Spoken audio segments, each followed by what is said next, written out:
In 1894, my newly married grandparents, Reb Menachem Mendel and Chana Zuber, settled in the city of Chedrin in White Russia. Poverty was rampant. Jews were restricted to live in a designated area called the Pale, and ownership of land was forbidden.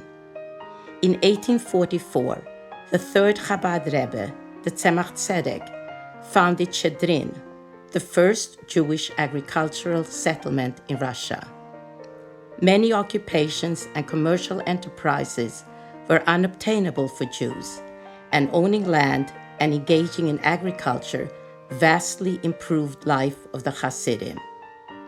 The Chedrin settlement flourished, and the Tzemach Tzedek received much praise from the Minister of Interior and the title Honorary Citizen.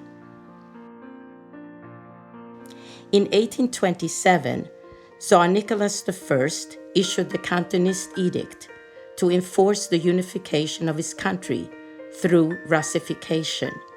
Young Jewish boys, even as young as 9 years old, were literally kidnapped from their villages and forcibly enrolled in cantons, military schools, until the age of 18, and then forced into military service for a total of 25 years.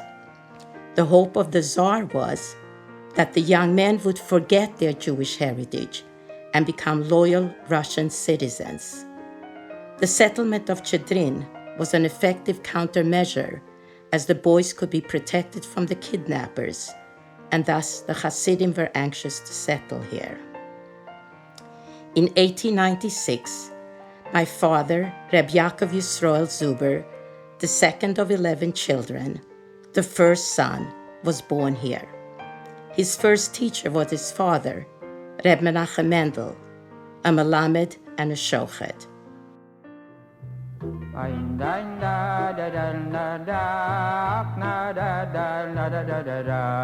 At age 10, he went to the town of Lubavitch to study at Tomchei Tmimim, the yeshiva established in 1897 by the fifth Lubavitcher Rebbe, the Rebbe Rashab. My father was an outstanding student, diligent in his studies, with deep intellectual understanding.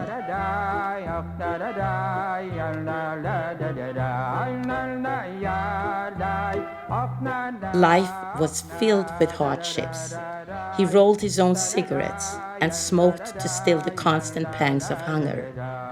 The only time the yeshiva boys enjoyed a full meal was on Shabbos, when they were hosted by local families.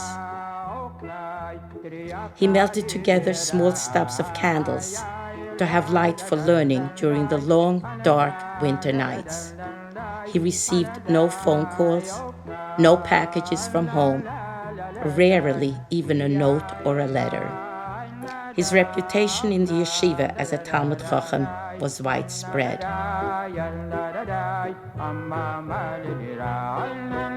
In 1917, during the Bolshevik Revolution, at age 22, he was sent as a shliach by the Rebbe Rashab to an army base to celebrate Purim with Jewish soldiers.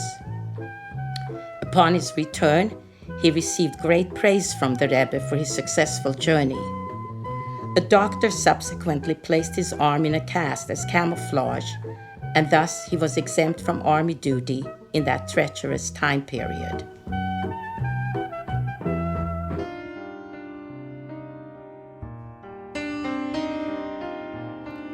In 1919, just before Pesach, his father, Reb Menachem Mendel, lost his life in a robbery. He had visited nearby communities to shecht chickens for a holiday and was returning home with his earnings. My father left the yeshiva and returned home to assist his widowed mother. He became a melamed, a teacher. In 1921, he married Zlata Golbin from Streshin, the daughter of Reb Chaim and Sima. The young couple settled in Streshin, and in 1922, he received smicha from 3 well-known rabbis. That year, he was sent as a shliach by the 6th Lubavitcher Rebbe, the Rebbe Rayatz, to Sharfstein in Georgia, Georgia, to the Berg Yidden in the mountains of Caucasia, Kafkas. This project had been initiated by the Rebbe Rashab. In this primitive region of illiterate poor Jews, he served as Rebbe, teacher, shochet, moel, Bal Tvila, and Bal Korah. All tasks he performed with great devotion and diligence. He learned the Gruzinish language and became an effective leader, inspiring the community and teaching the youth. He remained here for 6 years until 1928, and here 4 children were born: Menachem Mendel, Shalom Ber, and Leah, and a baby girl who was nifter in early childhood.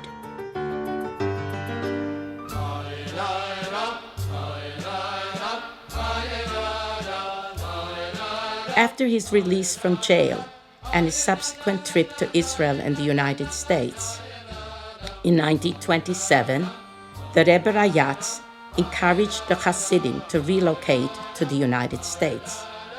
The Stalin era was brutal.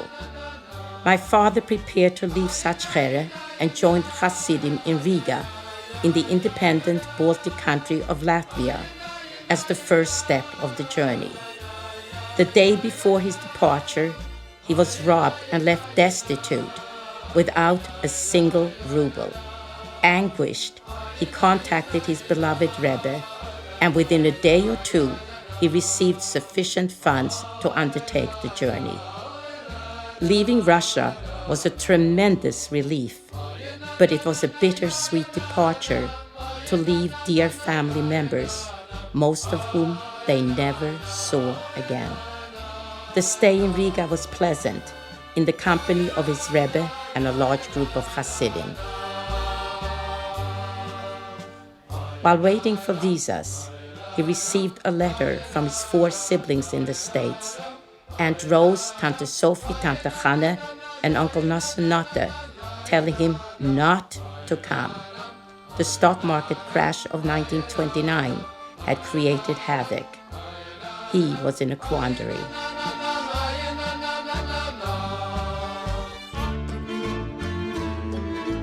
In 1931, a committee arrived in search of a rabbi for the only Orthodox shul in Stockholm, Sweden, Adas Yisrael.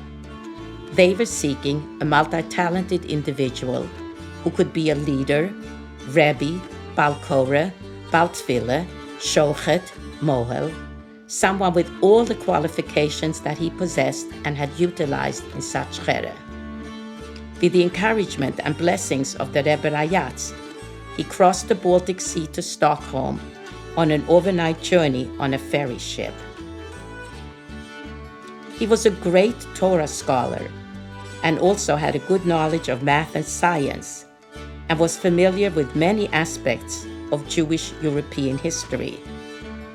Scandinavia, however, was unknown to him, for this area had never played an important role on the Jewish scene. The trip was highly successful. The congregants, Yiddish-speaking Russian and Polish Jews, with a few Balabatim of German descent, were warm and welcoming.